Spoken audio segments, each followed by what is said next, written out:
Hi, welcome to this video where I will show you how to fix the font of the header on Shopify. So let's get started. First of all, you have to log into your Shopify store and then go to your Shopify admin page. Now, after that, click on the online store button and then click on the themes button. After that, click on the customize button.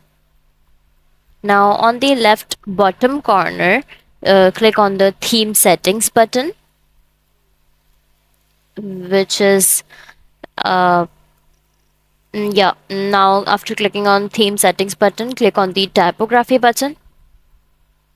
After that, under typography, there will be options open. Set your theme according to your requirement, like heading, button, base size, and etc. Then click on the save button.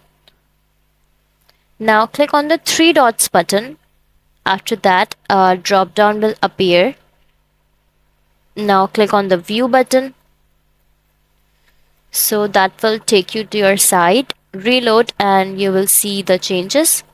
That's how you set up the font of the header on Shopify. That's all for this video. If you find this video helpful, please like and subscribe to our channel, and thank you for watching.